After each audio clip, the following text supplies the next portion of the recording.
शिराजचा शापित बाज किंवा ससाणा 13व्या शतकातलं फारस म्हणजेच पर्शिया सौंदर्य, शायरी आणि ज्ञानाचं माहेरघर.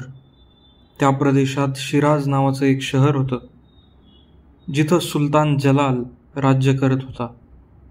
तो न्यायप्रिय, बुद्धिमान आणि जनतेचा अत्यंत आदर करणारा राजा होता.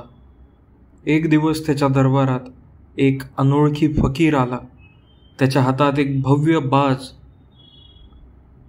ज्याचे सोन्यासारखी पिसं आणि डोळ्यात आगीसारखी चमक होती. फकीरने बाज सुलतानाला दिला आणि सांगितलं, हा बाज आत्म्यांमधलं सत्य ओळखतो.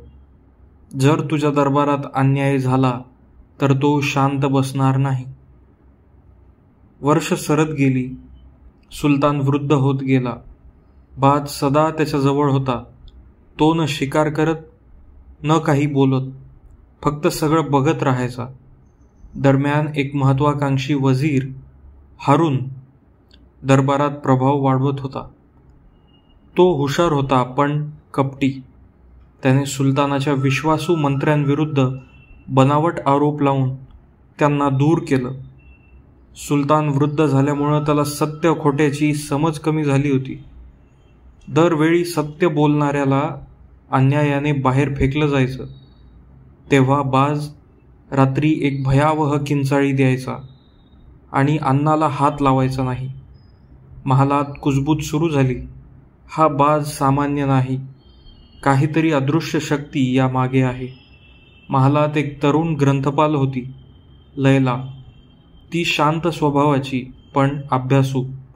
एक रात्र ती जुन्या पोथ्यात एक गुप्त ग्रंथ शोधून काढते. त्या ग्रंथात त्या फकीराची भविष्यवाणी लिहिलेली असते.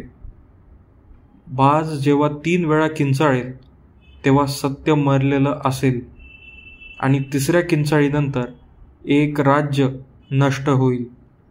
लैला धाडस करून सुलतानाला खरी गोष्ट सांगायला जाते, पण हारूनला कळतं आणि तो तिला देशद्रोही ठरवून सकाळी फाशी देण्याचा हुकूम काढतो. त्या रात्री आकाशात वादळ होतं, विजा चमकत होत्या आणि तेव्हाच बाजाने 3ऱ्यांदा किंचाळी दिली. त्या क्षणी वीज बाजाच्या पिंजऱ्यावर कोसळली. बाज उन्मत्त झाला आणि सरळ राजदरबारात उडत गेला. त्याने हारूनवर झडप घातली. त्याचे डोळे ओरबाडले. गोंधळ उडाला. सुलतानाच्या डोळ्यांसमोर सत्य उलगडलं. त्याने हारूनला त्याच रात्री मृत्यूदंड दिला. लैला मुक्त झाली. सुलतानाने तिला सत्याची रक्षक ही उपाधी दिली. पण फार काळ त्याचं राज्य शिल्लक राहिलं नाही. काही आठवड्यातच मंगोलांची फौज शिराजच्या दारात येऊन पोहोचली. सुलतान रणांगणात उतरला आणि वीर मरण आलं. मरताना त्याने बाज लैलाच्या हातात दिला आणि म्हणाला, सत्य राजसत्तेपेक्षा अधिक दीर्घायुषी असतं. त्याच्या मृत्यूनंतर लैला पर्वतात निघून गेली. ती कधीच परतली नाही. पण आजही शिराजच्या डोंगरांमध्ये मेंढपाळ सांगतात की एक बाज रात्री हवेत उडतो, ओरडतो. सोन्याचे पंख असलेला, डोळ्यात अग्नी असलेला. ते म्हणतात तो अजूनही किंचाळतो, त्या जगासाठी जिथं सत्य दडपलं जातं.